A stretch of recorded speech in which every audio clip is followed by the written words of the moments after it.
Welcome to IBTV. SC సంక్షేమ పథకాల సాధనకై సంగారెడ్డిలో కరపత్రం విడుదల చేశారు. ఈ నెల మార్చి 30న హైదరాబాద్ లోని ఇందిరా పార్క్ వద్ద నిరాహార దీక్ష నిర్వహించనున్నట్లు జిల్లా అధ్యక్షుడు శంకర్ తెలిపారు. ఈ సందర్భంగా ఆయన మాట్లాడుతూ కాంగ్రెస్ ప్రభుత్వం దళితులకు ఇచ్చిన హామీలు నెరవేర్చడం విఫలమైందని ఆరోపించారు.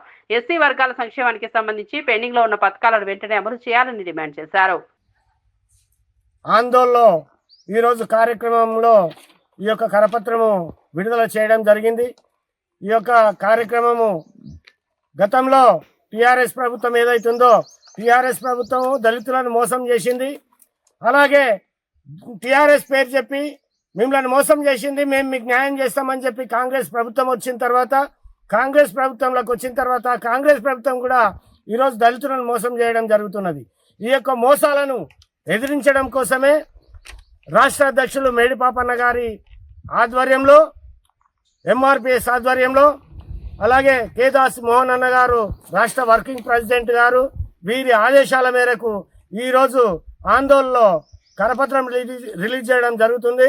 కాబట్టి మా దళిత సోదరులకు అందరికీ మేము ఒక్కటే మనవి చేస్తున్నాం, రేపు 30 తారీఖు నాడు జరగబోయేటటువంటి ఈ యొక్క నిరాహార దీక్షకు అందరూ మన దళిత సోదరులు సోదరి మనలందరూ కూడా అధిక సంఖ్యలో పాల్గొని ఈ యొక్క కార్యక్రమాన్ని విజయవంతం చేయాల్సిందిగా మీ అందరికీ మనవి ఇస్తున్నాం.